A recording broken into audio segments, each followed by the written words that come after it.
Hello friends, Miraj maths कॉर्नरमध्ये तुम्हा सर्वांचं स्वागत आहे। आज आपण बघत आहोत टेट म्हणजेच शिक्षक भरती याचे प्रीवियस इयर क्वेश्चन पेपर 2017चा क्वेश्चन पेपरमधील पहिले 15 प्रश्न आपण सॉल्व केलेले आहेत। त्याचा व्हिडिओ पाहिला नसेल तर तो जाऊन एकदा पहा, त्याचा तुम्हाला नक्कीच फायदा होईल। आज राहिलेले प्रश्न आपण कंप्लीट करणार आहोत। तर बघूयात प्रश्न काय आहे। 8 व 25, 25 व 26, 12 व 101, 9 व 39 आणि 17 व 187 यापैकी सहमूळ संख्यांच्या जोड्या किती हे विचारले। सहमूळ संख्या म्हणजे काय पहिल्यांदा की ज्याच्यामध्ये कॉमन एकही अवयव नसतो। आता बघा याच्यामध्ये 8 आणि 25 याच्यामध्ये कोणताही एखादा कॉमन अवयव आहे का बघा, नाहीये, त्याच्यामुळे ही सहमूळ संख्यांची जोडी आहे। 25 आणि 26 मध्ये एक सोडला तर दुसरा कोणताही कॉमन अवयव नाहीये। पुन्हा 12 आणि 101 मध्ये पण कोणताही कॉमन अवयव नाहीये।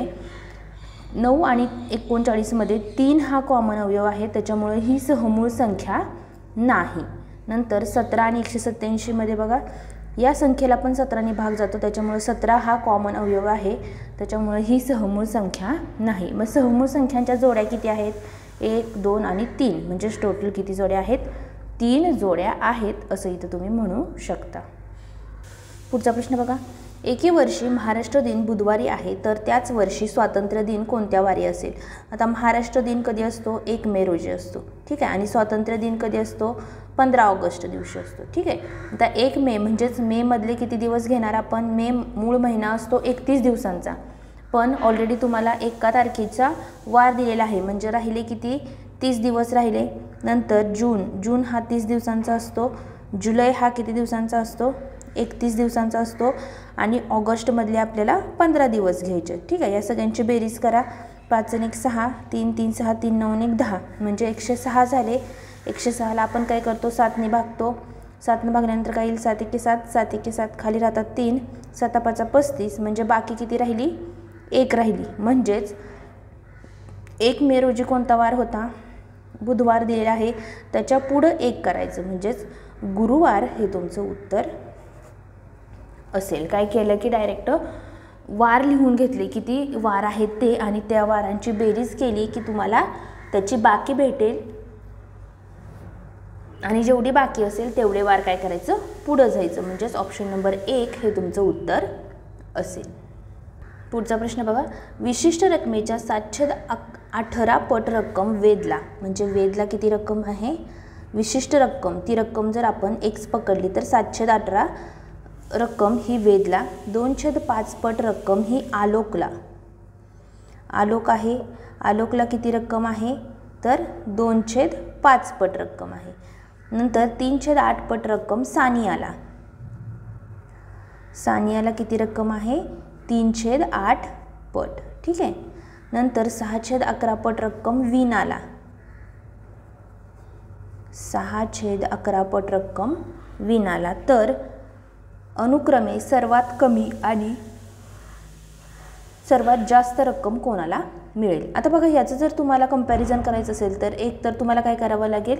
याचं डेसिमलमध्ये म्हणजेच 0 पॉईंट समथिंग याच्यामध्ये रूपांतर करावं लागेल। आता 7 ला जर 18 ने भागलं तर तुमचं उत्तर येईल 3.88x। नंतर इथं जर भागलं तर 0.4x येईल। इथं भागल्यानंतर किती येतं बघा, एवढं उत्तर येईल। आणि 6/11चं उत्तर येईल 0.545। आता याच्यामध्ये सर्वात जास्त रक्कम आणि सर्वात कमी रक्कम कोणाला आहे? जास्त रक्कम आहे वीणाला, ही झाली जास्त, सर्वात जास्त रक्कम। आणि सर्वात कमी रक्कम कोणाला आहे बघा?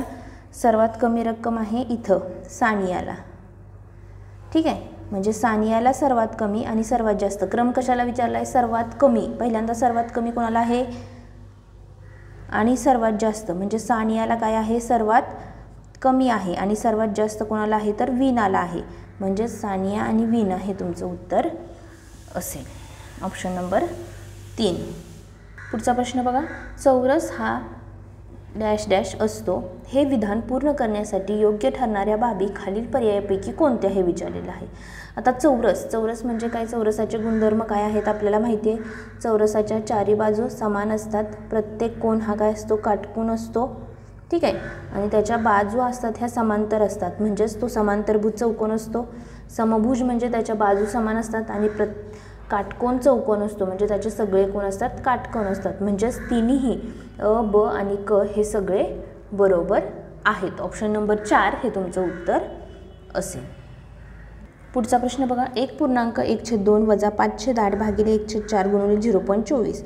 आता 1.1/2ला जर रूपांतर केलं तर किती येतं, 3/2 येतं, वजा 5/8 इथं गुणिले 4/1 येईल, कारण आपण भागाकाराचं साईन काढलं आणि गुणाकाराचं दिलं आणि त्याला काय केलं, उलटं केलेलं आहे, 0.24. आता ह्याला फक्त क्रिया करा याची.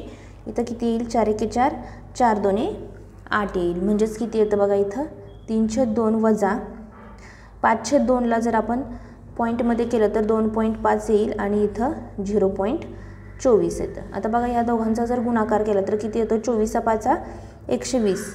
ठीक आहे, आणि 24 दोन्ही किती, 24×5 120 म्हणजे 0, हातचे गेले 12, 24 दोन्ही 48, 8 आणि 2 10, 4 5 आणि 1 6, म्हणजे इथं आणि टोटल दशांश घरं किती आहेत, 3 आहेत.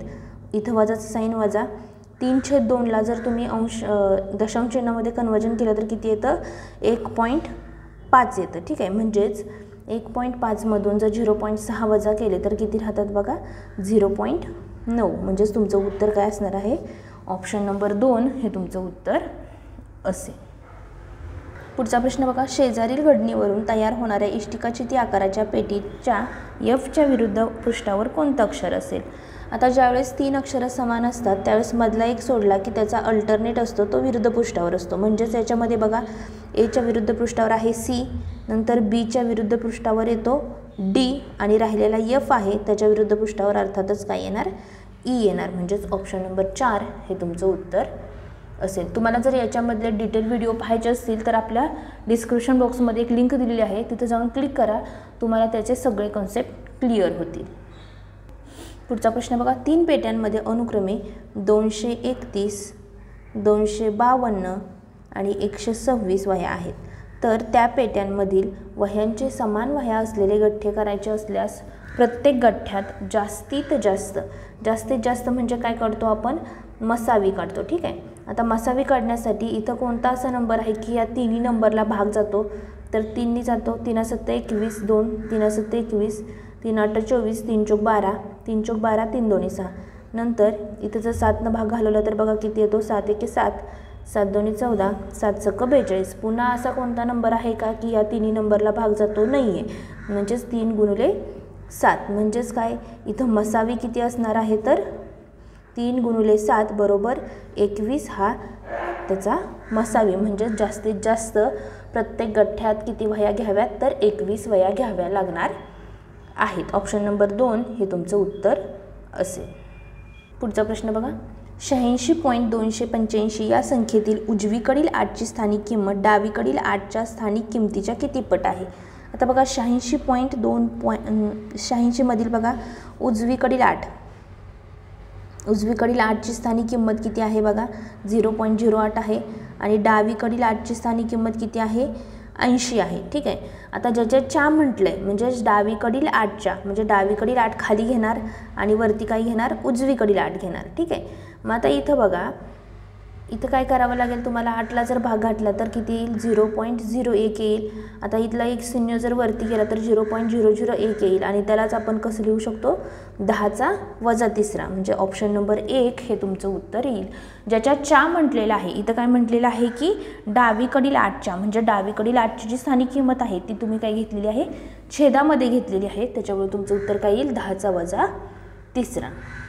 पुढचा प्रश्न बघा, शेजारील समभुज चौकोनातील बाह्यकोन बी बरोबर किती. आता समभुज चौकोन आहे म्हणजे बाजू काय आहेत, समान आहेत. ठीक आहे, समभुज चौकोनाचे कर्ण काय करतात, एकमेकांना दुभागतात. ठीक आहे, म्हणजे कर्ण हा त्या कोणाला दुभागतो. जर हा आता समभुज चौकोन आहे म्हणजेच काय, हे आणि हे काय आहेत, समांतर असणार आहेत आणि ही काय असणार आहे, छेदिका असणार आहे. ही जर छेदिका असेल आणि हा टोटल जर कोन 40चा असेल तर हा बाह्य कोन पण कितीचा येणार आहे, अल्टरनेट अँगल येईल म्हणजे विक्रम कोन येईल आणि तो कितीचा असणार आहे, 40 अंशाचा असणार आहे. ऑप्शन नंबर 3 हे तुमचं उत्तर असेल. पुढचा प्रश्न बघा, 9 सेंटीमीटर गुणिले 40 सेंटीमीटर आयताकृती रंगीत कागदाच्या दोन्ही कर्णावर कापून 4 पताका तयार होतात. म्हणजेच हा एक तुमचा आयताकृती आहे.